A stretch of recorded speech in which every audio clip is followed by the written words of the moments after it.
And before we dive in this morning, I got to start with a very important announcement. Today is my mom's birthday. Got to say a huge thank you to my mom. I promise you I would not be standing here right now. I wouldn't be able to read without her. I was super dyslexic. I have short-term memory loss.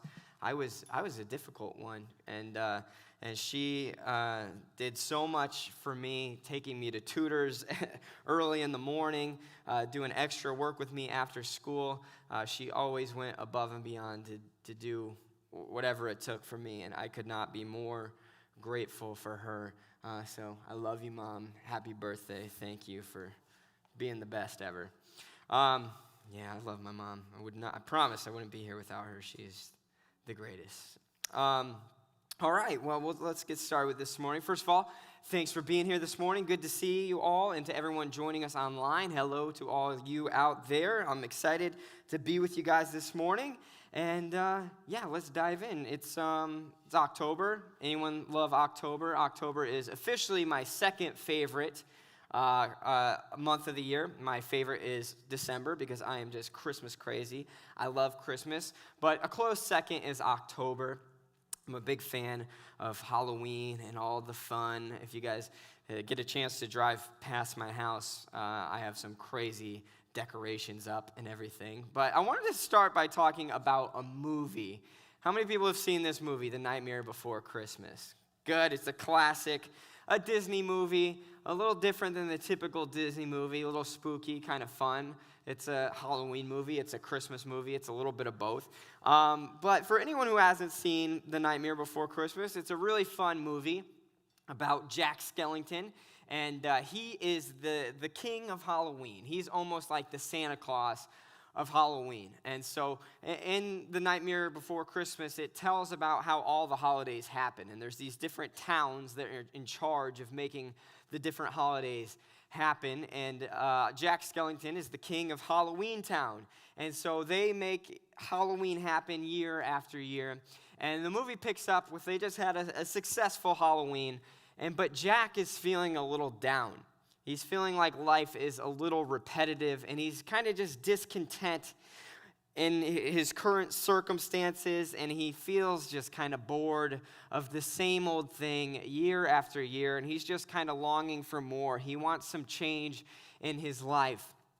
And so he goes on this long walk into the woods where he stumbles across these trees, and on these trees are these doors that lead to all the different holiday towns. And he's intrigued by this door that has a Christmas tree on it. And he looks at it, and it's sparkly. He's like, ooh. So he opens it, and he falls into Christmas Town. And there's snow, and everyone is happy and joyful. And it's completely different than anything that he's ever seen. It's the complete opposite of Halloween Town. It's joy and lights, and everyone's happy, and these smells in the air. And he has found something that he's been longing for. And he says, ooh, I want to make Christmas this year. So he comes back to Halloween Town and tells everyone about these wonderful things he found in Halloween Town. And so he decides, instead of doing Halloween, this year we are going to make Christmas. Christmas is going to be ours this time. And so he puts all the citizens of Halloween Town in charge of planning Christmas. They eventually capture Santa Claus and tell him that they're giving him the year off and that they're going to make Christmas this year. And so Jack makes a Santa Claus suit. They make all these toys, and then they go out. He flies out on Christmas Eve and begins doing Santa's job for him. And he ends up ruining Christmas because their version of Christmas was creepy and scary. And the people began waking up in the middle of the night and finding all these scary toys running around this house. And they call the police, and the military shoots Jack out of the air, and he ends up ruining Christmas. And eventually, Santa comes, and he saves the day. Now, why do I tell you the story of a Disney movie? Well, the reason why is, as funny as it sounds, I feel like this year, I can really relate to Jack Skellington. And that might sound weird, but I bet a lot of you could too. I've been battling a lot of discontentment this year. I know at the beginning of this year, it seems like there's almost been some themes of this year, especially starting with March. You know, there was a lot of uncertainty about the future. As we faced this virus, there was some fear, there was some anxiety. And as time went on, I feel like for me, a lot of it just moved to discontentment. I got bored of the same old thing. I got sick of just sitting around and being quarantined and not being able to go to church and be with my youth group and stand on the stage and preach. And I just grew really discontent. Does anyone remember 15 days to slow the curve? Anyone remember that? 15 days to slow the curve? Well, welcome to 15 days to slow the curve, day 209. 209. That was 209 days ago. It was like forever ago.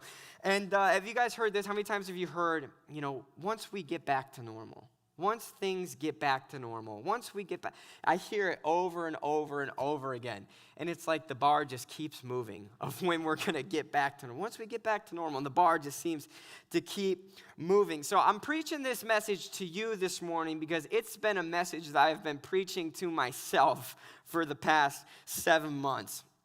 And as I've kind of battled through this discontentment, this is kind of what I've learned. I feel like discontentment is a subtle trap that the enemy sets by turning our focus to the things that we lack, which allows him to lead us into ruin and destruction. Discontentment makes us vulnerable to temptation. It stunts your spiritual growth. It leeches on your faith. It drains your hope and empties your life of joy. Now, I know that sounds like a big statement there. It can seem kind of dreary, some doom and gloom, but we're going to go back through the scripture. I'm just going to point out how I kind of came to this conclusion and how God has kind of taught me this over the past few months. If you have a Bible with you, would you flip to 1 Timothy? We're going to pick up in chapter 6 this morning, 1 Timothy. If you're having any trouble finding it, let me help you out. It's right before 2 Timothy. If that... 1 Timothy chapter 6. I got it up here on the screen this morning for anyone who doesn't have a Bible with you. Verse 6 through 10 says this, "But godliness with contentment is great gain. For we brought nothing into the world, and we can take nothing out of it. But if we have food and clothing, we will be content with that. Those who want to get rich fall into temptation and a trap, into many foolish and harmful desires that plunges people into ruin and destruction. For the love of money is the root of all kinds of evil. For some people, eager for money, have wandered from the faith and pierced themselves with with all kinds of griefs. So now you can flip over to Exodus chapter 15, and that's where we're going to be hanging out this morning. That warning that Paul gives us is so big. I think a lot of times we think discontentment, it's not big, it's not bad, it's not that scary. But Paul gives this strong warning against discontentment. That it's not just this little thing that'll kind of drag you down. It'll kind of, make you feel less happy. Or even as far as more than just making you live in this kind of state of gloom. It is so much more than that. He tells us that discontentment is a trap. It's a trap. It makes us vulnerable to temptation. It leads people into harmful desire, and it plunges them into ruin and destruction. That's a strong warning. And he says that if we pursue these things, if we pursue money, if we pursue the things of the world, it will lead us into all kinds of grief. So this morning we're going to hang out in the book of Exodus, chapter 15 through 17. But before we dive into it, I kind of want to give you a little bit of a background on what's happening in this chapter, or in these chapters here. So in the book of Exodus, we find that God's people were living in captivity, they're living in slavery, and they're being horribly mistreated. They were being worked tirelessly. The Egyptians made it their goal to make God's people just miserable. They wanted to make sure that they didn't continue to prosper. They were worried about how much they were prospering, and they began to feel threatened. So the Pharaoh puts them into slavery, works them hard, makes sure that if they have any babies, that they're thrown into the Nile River. So they're facing this horrible, horrible oppression. But God had a plan for his people. He was going to lead them out of this slavery using a man named Moses who would lead them into a new life. And so when we see Moses rise up and answer the call that God had placed on his life, the Pharaoh will not relent. He is not simply giving in. And so God begins to unleash these plagues on Egypt, and things get pretty crazy. There's this plague where the whole Nile River turned to blood, and all the fish died, and it began to stink, and it smelled horrible. And we see as each of these plagues come, the Pharaoh looks like he's going to tap out, like, no, okay, we give up. But then he changes his mind. So when the Pharaoh doesn't relent, the plagues continue, and then there's this plague of frogs. Frogs come up out of the Nile River, and just a total invasion of frogs. Frogs everywhere. Frogs lining the streets, in their houses, in their beds. The world, everything in Egypt is just covered in frogs. And then after the frogs, there were gnats, this invasion of gnats. Gnats covered people, they covered the animals, gnats everywhere you looked. And then after the gnats, there were flies. Flies covered the land, and flies everywhere. Then after the flies, all the livestock dropped dead. Can you imagine that? All the animals just dropped dead. Then after the livestock, there were boils. Boils break out. All the Egyptians break out in these horrible boils. And then there was hail. Hail begins to just pound down, and there was these storms of lightning and hail, and the hail just destroyed everything, destroyed their fields, and just wrecked the place, this crazy hailstorm. And then there was locusts. It says that the locusts were so thick that you couldn't see the ground locusts everywhere. It says that the locusts devoured everything that the hail left behind, that there was nothing green left in Egypt. The locusts just destroyed everything. And then there was darkness. For 3 days straight, there was darkness. And then finally, the plague of the firstborn. And the firstborn of every Egyptian died. So things got really, really rough, and eventually the Pharaoh surrenders and says, okay, go, take the Israelites, leave, go away from here, get away from us. And so Moses leads the Israelites out of Egypt, and God had came through for them. As we go through this story, I want you to picture that you're there. Okay, I want you to hear the story, but I want you to picture it as someone who's living through it. Imagine that you're one of God's people, and you see him unleashing these crazy plagues. You're living in slavery, and then God unleashes these incredible plagues. I want you to picture that you're here in this story. So finally, you've been set free. You're exiting it. You're leaving, and God has just done this miraculous thing to lead you out. And so now God goes ahead of them. And it says that he led them. God literally went ahead of them and led them. He led them by a pillar of cloud by day and a pillar of fire by night. So God is literally guiding and directing their every step. He's going ahead of them. And then eventually the Pharaoh decides to pursue them. And so they get together these chariots and these horsemen, and they begin pursuing them. And they reach the Red Sea. And Moses stretches out his arms over the Red Sea, and the sea opens. And the Israelites walk right through the sea on dry land. Imagine this. You've just exited Egypt, where you've been living in slavery, and now you're being pursued, but God is leading you, and you get to the Red Sea, and then the sea opens, and you walk through it on dry land. There's water on your left, there's water on your right, just these walls of waters as you walk through a sea. And so they walk right through the sea on dry land, and as the Egyptians came in to pursue them, the water crashes in and destroys them. Isn't that unbelievable to think about it? To think of the perspective of what it must have been like to be there and to live through it. And so that's where we're going to pick up this morning, okay? I want you to know what they've been through. I want you to know the ends that God has gone through to prove his love to them and to show that he's got them in his hands, that he's got them, that he loves them, that he cares for them. That's where we're going to pick up this story. So we've just lived through this incredible experience, right? You've seen how God has come through for you, how far he'll go, what crazy extents he'll go to rescue his people. And when we pick up Exodus 15, it starts with Moses and the Israelites are singing these songs of worship, and that's exactly the right response after just what they've seen, what God has gone through, or what God has done for them and what they've gone through. They're singing these songs and they're saying that the Lord is my strength. The Lord is a warrior. He opened the sea and destroyed our enemies. There is no one like him. There is no one so holy. There is no one so awesome. He can do anything. The love of the Lord is unfailing for us. He reigns forever and ever.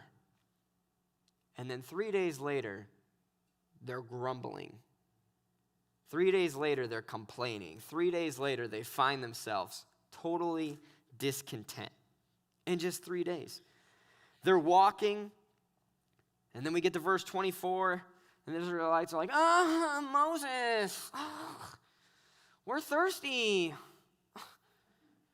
There's no 7-Eleven out here. We want Slurpees. It's hot, right? Like, there's nothing to drink.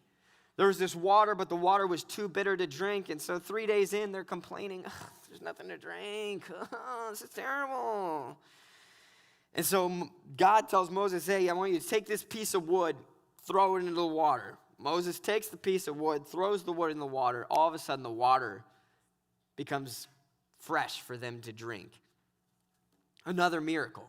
Throw wood in the water, and now the water's good to drink. So they all get their drinks, and now we're happy again. And then we move along in the story. We get to chapter 16, and they continue to travel. But before long, Moses, we're hungry. Moses, I'm so hungry. There hasn't been a Taco Bell in like so long. We're so hungry, Moses. Feed us. We're so hungry. They become so discontent. Listen to this. Just think about how crazy this is. This is chapter 16, verse 3. They say, if only the Lord had killed us back in Egypt, they moaned. There we sat around pots filled with meat and ate and all the bread that we wanted. But now you have brought us out into the wilderness to starve us all to death. Doesn't that sound crazy to say? Like they were living in slavery, a horrible oppression, killing their children if they had them, working them, not just they were their servants and they kind of did some housework. Their goal was to make them miserable. The goal was to make them stop prospering. And now they've been set free after seeing all these miracles. But we're hungry. Why didn't God just kill us? Their discontentment led them to say this crazy thing. And so what does God do? He makes it rain bread. He makes it rain bread. God rained down manna from heaven. He gives them bread that falls from the sky. How incredible is, picture that. Starts raining bread. I'm hungry. All right, I'll make it rain bread. Incredible. And then quail came and filled their camps. And they're looking like, what is this? And Moses tells them that the Lord has provided for us. The Lord has provided for us. But he tells them, I want you to take just enough for today. Don't go hoard it all up and store. Take just enough for today. Take just what you need for today. Don't store it up. But some people didn't listen. They're like, hey, we got the bread. We're taking it. But overnight it spoiled and it was filled with maggots and it began to smell. God provided for them daily. So then the next day, guess what happens? It rains down bread from heaven. And this continues to happen. But then we get to the sixth day. And on the sixth day, Moses told them something different. He said, today I want you to take double, because tomorrow is the Sabbath. Tomorrow we're going to rest. So I want you to take and gather double today. And that's exactly what they did. But that night, the bread did not spoil. It was good to the next day. They took and they cooked what they wanted, and they made it, and they prepared it. So then on the Sabbath day that they could rest. So after all these days, it spoiled at night. But on the sixth day, it lasted till the seventh day. But some people still went out on the seventh day looking for the bread. Where's the manna at? And Moses is like, are you guys kidding me? Like, how long will you refuse to keep my commands? I imagine he's like, have you not seen how God has been providing for us? Have you not been living through what I've been living through and seeing what God's been doing? That we're still not going to do what he tells us to say. We're going to come out on the seventh day when he's asked us to rest. We're going to come out and try and store it. We're going to store too much when he's told us to take what we need. And he's given it to us every day. And now he said to take double, and we took it, and it's good. But now we're still coming out and looking for more. How long will you refuse to obey my commands? You got to be kidding me. And so God continued to provide for them day after day. For 40 years, it rained down manna. Incredible. Now we move into chapter 17. And in chapter 17, we find that they begin grumbling again. Now they're thirsty again. Verse 2. Moses, we're thirsty. I'm thirsty, Moses. This is getting rough. Give us some water, Moses. Chapter 17, verse 3. Real quick before we read this, look at this. This is their complaint. Chapter 16, verse 3. Now we move into 17, verse 3. Why did you bring us up out of Egypt to make us and our children and our livestock die of thirst? I thought that was kind of funny as I was reading that. Verse 16, verse 3, they said, why didn't God just kill us? 17, verse 3, they say, why did you bring us out here just to let us die? And so Moses, God tells him, see that rock? Go hit it with your staff. And Moses hits this rock with his staff, and the rock begins spitting out fresh water. Another miracle. They had another need. God provided another miracle. Now, this is where I kind of want to stop and go through and pick this story apart. So we started by talking about these the strong warnings, this strong warning that Paul gave us against discontentment. It's not just going to kind of steal some happiness. It's not going to just kind of make you feel sad. It's not just bad vibes. It's a trap that the enemy will use to lead you to ruin and lead you to destruction. It is so much worse than just a bad feeling or a bad emotion or thinking negatively. It's so much more than that. He tells us about the destruction that will come to those who don't heed these warnings. So, how do we avoid discontentment? I think the biggest thing, the first step, is to identify the source. So, when you look at the Israelites and all that they've been through, I kind of feel like if I were there, I would have been fearless. I would have been totally content no matter the circumstances. You think that they would have been filled with faith. You think that they would have never been worrying about anything. You think about what they lived through, these crazy plagues, the Red Sea opened, raining down bread from heaven, water coming from a rock through a stick in the water became. You would think that if you were ever in need, you wouldn't be thinking, I have a need. You'd be thinking, oh man, we have a need. What's God going to do this time? What's he going to do this time? Every time we've had a need before, he's done something crazy. I can't wait to see what God's going to do. But no. Anytime they had a need, anytime they didn't have everything they wanted, grumbling, complaining. Why did God let this happen? Why has God brought us here to let us die? Why didn't he just kill us back in Egypt? Doesn't that just sound like the most ridiculous thing to say? Maybe it's because we didn't read through it, but when I look at this story, I'm like, that sounds insane. You think about it. You guys just lived through this horrible oppression. God has proved his love for you, unleashes these plagues, opens the Red Sea, and then he's just going to lead you out to the desert and then be like, all right, you can die now. No, that doesn't make any sense. It would not make any sense for God not to provide for them. It wouldn't make any sense for God to not meet their needs because everything he's done leading up to this point has proven who he is. So God must have just changed and stopped caring about us, and now he's going to let us die this time, right? It doesn't make any sense at all, but that's the thing, is that discontentment doesn't make sense. Discontentment does not make sense.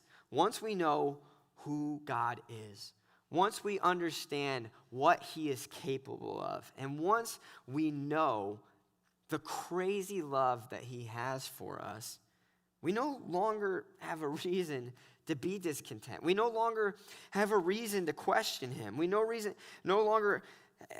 Discontentment doesn't really make sense anymore. When we know that God is sovereign over everything, and when we know that he is a perfect Father who loves us and cares for us, when we know that he never leaves us, he never forsakes us, that he is with us through the things we go through in life, and we know that his presence is around us, the discontentment no longer makes sense.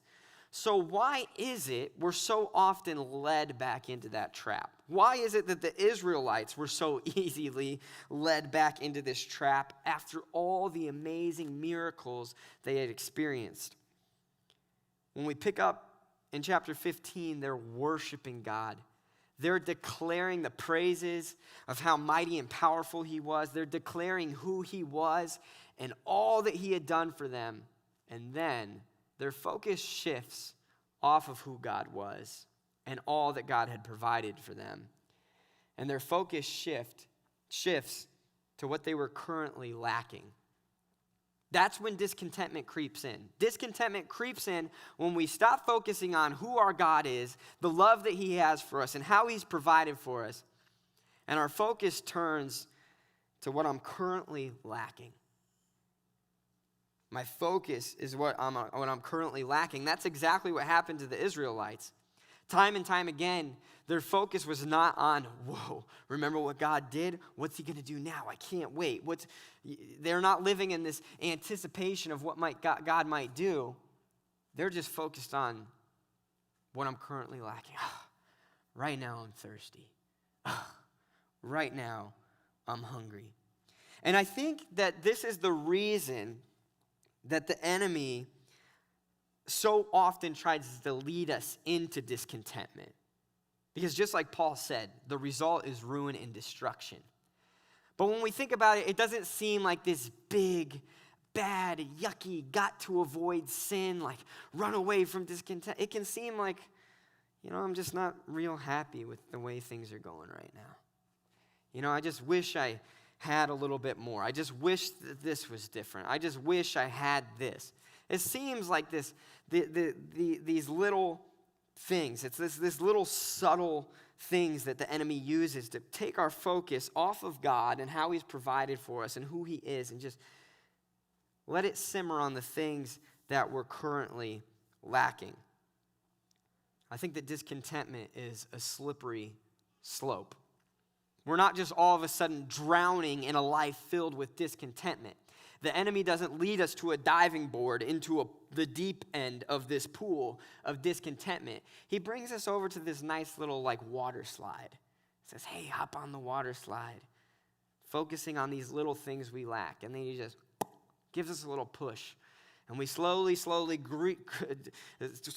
creep down this slide until, boom, we're plunged into the same pool of discontentment. It's this slippery slope. It's this subtle thing that the enemy uses. Now, guys, I gotta tell you something. You guys know I'm the youth pastor here. So I spend most of my time preaching to middle schoolers and high schoolers. And I'm always trying to come up with creative ways to teach the scripture. I'm always trying to come up with something creative and memorable so that it'll stick. Something that helps them remember it. And so I'm going to be a youth pastor for a moment. So that means I'm going to need you guys to sink down to a middle school level for a moment. Can we do that? Okay. It's about to get real immature up in here. Okay. So I just need you to brace yourselves. Okay. Lower yourself down to that middle school level. And it's going to sound real immature, but I promise you're never going to forget what I'm about to say. You ready for this? Let's talk about passing gas for a minute, okay? I told you. Passing gas. Gas exits the body in so many ways, right? Sometimes it's really loud and everyone looks and everyone laughs, but sometimes it's quiet and you don't hear a thing. But then all of a sudden, you smell something real bad, right? Does anyone know what this is called? Anybody? Silent but deadly, okay? Silent but deadly. Everyone knows it. Some of you guys acted like, oh, I have no idea what you're talking about. No, silent but deadly, right?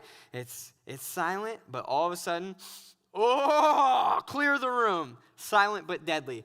Just like gas can be silent but deadly, discontentment is subtle but deadly. Discontentment is subtle but deadly. It does not seem like this big, bad, gotta run from, oh, I have these thoughts about what I'm currently lacking, and I wish I had this, and I wish that this was different. I gotta stay away from that. That's gonna bring ruin and destruction into my life. This is gonna leach the joy out of my life. This is gonna drain me of hope. No, it doesn't seem like that. It seems like these little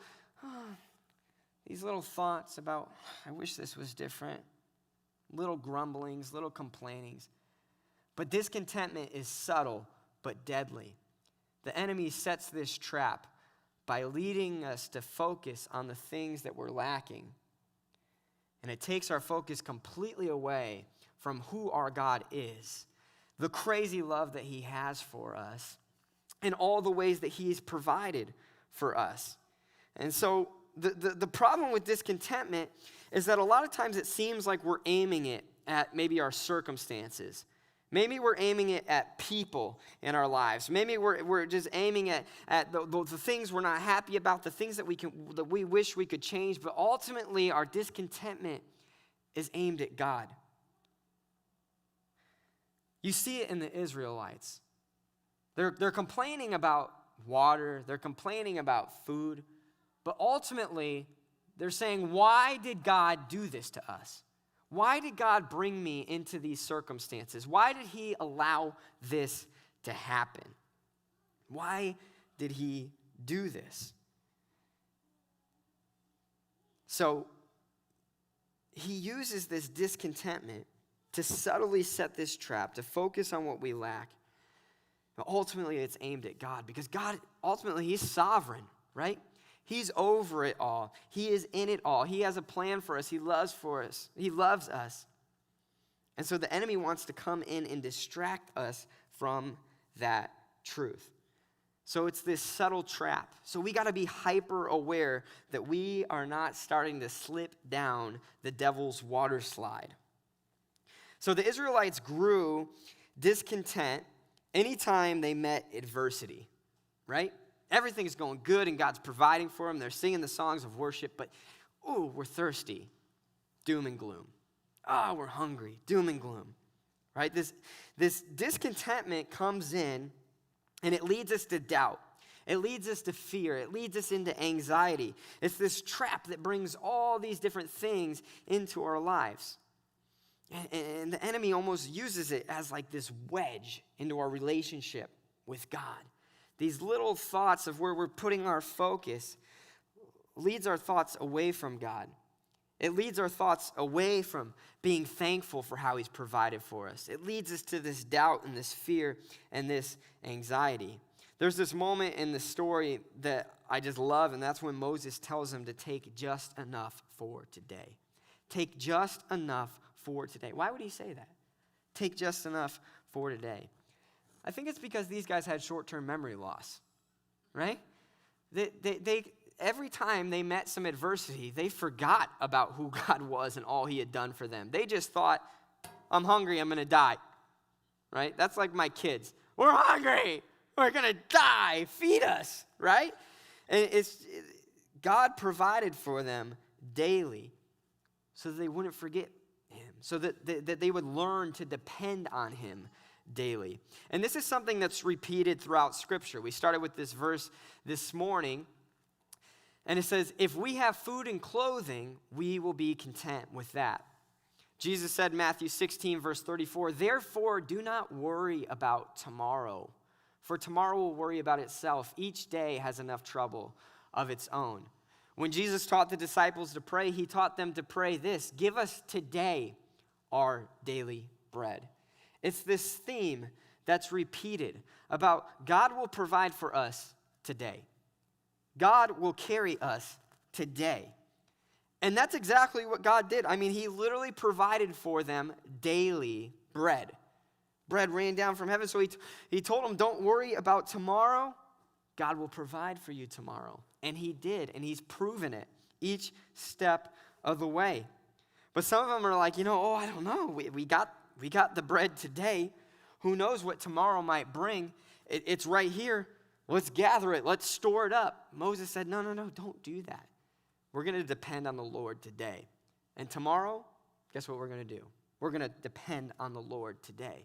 Day by day, we're going to depend on the Lord to provide for us today. And so many of us get caught up in tomorrow and the future and what's going to happen and how is this situation going to work out? And God, what are you going to do here? And God, how could you possibly solve this? And he's saying, hey, I'm giving you bread today. Count on me today. We'll worry about tomorrow. Today has enough worry of its own. Give us today our daily bread. Worry about tomorrow. A thing that I think is so dangerous about discontentment is I think it creates this fog in our lives. When we're constantly focusing on what we're lacking, it creates this fog and it leads us to make decisions based on our discontentment and not based off wisdom. And this is something that I've been guilty of, and I've seen so many people fall into this same trap. We get so focused on the things that we lack, and then we just start making these decisions out of this fogged discontentment, which leads us into foolishness rather than wisdom. I see it all the time, right? A lot of people got piles of debt because they made decisions based off discontentment rather than wisdom.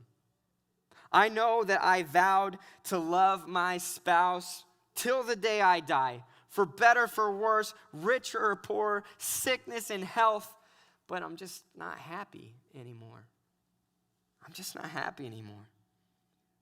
Discontentment makes this fog that leads us to this foolishness, and people do it with decisions with work, decision with finances, decisions with church, all across the board. When we're making decisions and living out of a place of discontentment, the enemy loves it because he's created this fog. And what happens if you run around in fog? What happens if you drive around fast in fog? You hit things. You get banged up. You get some bumps and bruises. Have you ever heard someone say, failure is not an option? The tough guys like this, failure is not an option. That's the dumbest thing I've ever heard, okay? I'm here to tell you, failure is always an option. Not even just that it's always an option, and it's always an option, but it's always the easiest option also. Failure is always an option, is always the easiest option. So many times, we avoid the discomfort of adversity, and we just choose failure because it's easy. It's the easy way out. Our discontentment leads us to failure constantly because it avoids making wise decisions. It avoids overcoming the adversity because we're just focused on, I just want it to be different. I just want this to change. I just want more. I just want this. I just want to fix this. And it leads us into this discontentment. It creates this fog, and it leads us to make these foolish decisions. It's easier just to lie in this situation than try and explain the truth. It's easier just to go into the debt. It's easier just to end this relationship than to try and fix this conflict. That might be uncomfortable and that might get weird. It's easier just to get divorced and just move on than to try and go to counseling and fix these problems and I'm not happy. It's the easy way out. So many of us fail constantly because failure is always the easiest option. Discontentment leads us to this, and that's what happened with the Israelites. Every time they look ahead and they see adversity, every time they find themselves a little uncomfortable, they were God's chosen people, a part of one of the greatest stories that had ever been told. They witnessed insane miracles, and they spent so much of the time discontent. So how do we overcome this discontentment? That's the question. In Philippians 4, verse 13, the verse that probably so many of you have heard, I can do all things through Christ who gives me strength. You've probably heard this verse from, athletes and, performers and things like that. I can do all through Christ who gives me the strength. But the problem is that's not really what this verse is saying. Evidence because I cannot throw a ball like Tom Brady. I cannot knock out Mike Tyson. I cannot dunk on LeBron James, unfortunately. And obviously, that's not what this verse is saying. Paul is not talking about Jesus as some sort of performance enhancer. He's talking about him as a source of contentment. If you back up just a couple verses, we find the truth to what Paul's really saying. And for some context, he's writing this from a Roman prison. And the believers on the outside are worried about Paul. Oh man, it's rough in there, Paul. Oh, we're worried about you. And Paul writes this. He says, I rejoice greatly in the Lord that at last you renewed your concern for me. Indeed, you were concerned, but you had no opportunity to show it. I am not saying this because I am in need, for I have learned to be content, whatever the circumstances. I know what it is to be in need, and I know what it is to have plenty. I have learned the secret to being content in any and every situation, whether well-fed or hungry, whether living in plenty or in want. I can do all this through him who gives me strength. I can do all this through him who gives me strength. See, Paul is saying, don't worry about me. I know my circumstances look bad, but I have found the secret to being content no matter what's going on. So Paul shows us that contentment is not conditional.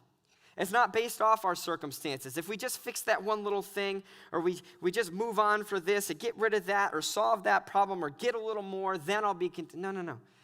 He says, you can be content regardless of the circumstances. And that's the secret that he's learned. It's not based off conditions. You either got it or you don't. In March, when this whole thing happened and we went into quarantine, at first I felt a strong sense of purpose. I felt like, oh man, God, I know that there's a lot of people facing fear right now. There's a lot of people facing anxiety. And God, I want to be used by you. God, use me to show that the peace that you offer in the midst of the craziness of the world. And I felt this big sense of purpose, like I wanted to be used by God. And so I got to, even though we couldn't meet in person, I got on YouTube with my youth group every week, and I would try and share that peace with them. I wrote some messages and recorded these videos that I uploaded on YouTube and Facebook, and I felt this big sense of purpose, but not too long later, it got old. I got bored. I got sick of it. Like, all right, now we're just stuck. Now we're just stagnant. And then, as time went on, I had to cancel a mission trip that we were planning to go to the Bahamas to do hurricane relief work. I had to cancel a youth camp that we do every summer.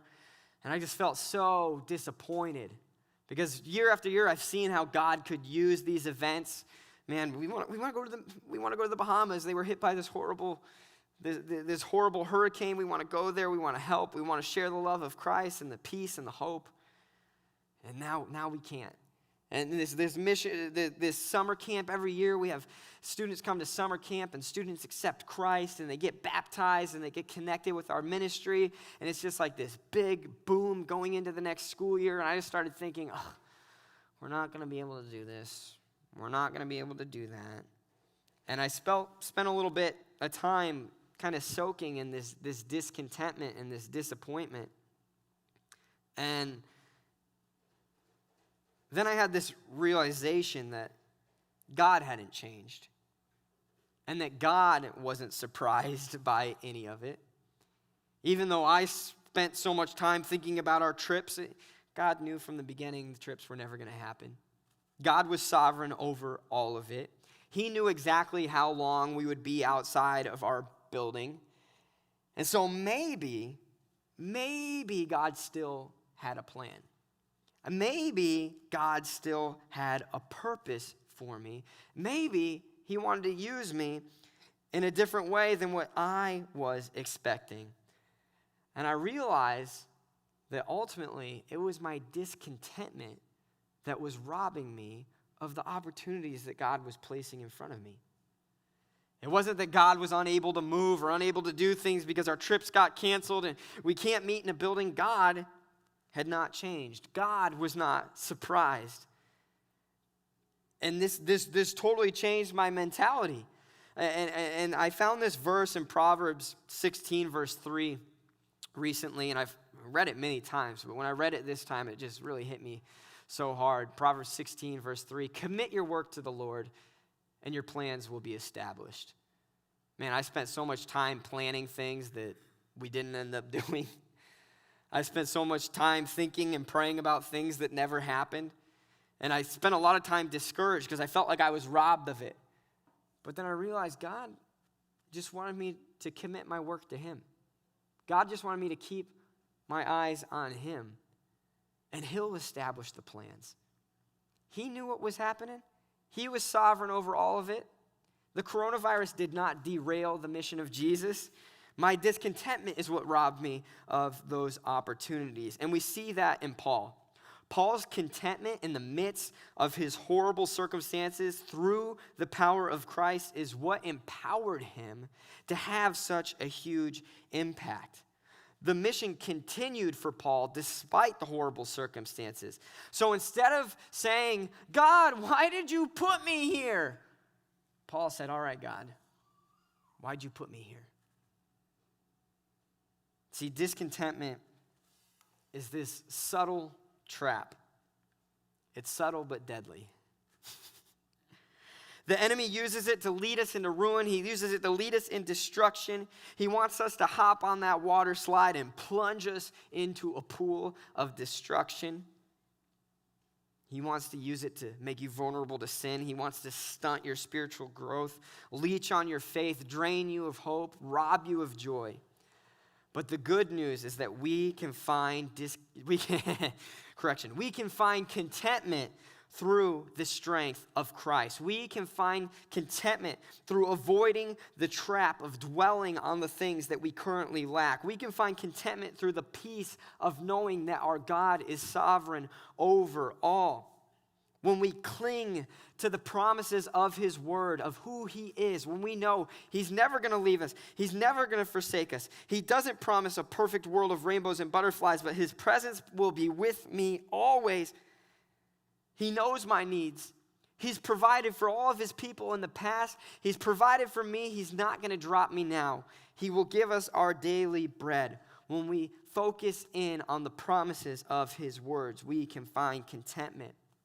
And we find contentment through keeping our focus on who God is and all that he has provided for us, knowing the crazy love that he has for each and every one of us. Let me pray for us. Jesus, we love you, and God, we thank you for who you are. God, I pray that we would not fall into this trap of discontentment while the enemy uses this subtle trap to just let us to focus in on what the things that we're currently lacking. God, I pray that we would not miss out on your presence around us like the Israelites did. God, that we would constantly keep our focus on worship like they did at the beginning. God, that we would constantly remind ourselves of all the ways that you've come through for us in the past, the ways that you've proven your character to us, and to know, just like you didn't lead the Israelites out into the desert to die, maybe you have a plan for us still. When we find ourselves in circumstances that we don't love or feel uncomfortable, God, I pray that we wouldn't run, but God, we would question, God, why do you have me here? What's the purpose? God, I pray that through the strength of Christ, we would be empowered to overcome the adversity, that we would not take the easy way out. God, I pray that we would keep our focus on who you are and all that you've done for us. God, that we would go to your word and cling to the promises of your scripture. Jesus, we love you and thank you for the strength that you give us. In Jesus' name, amen. All right, guys, thank you so much for being here this morning, and we'll see you all next week. Thanks for joining us this morning. We hope to see you again next week. If you'd like, follow us on social media at Hammock Street Church on Instagram, youtube.com/Hammock Street Church on YouTube, and you'll find us on Facebook also under Hammock Street Church. We'll see you next week.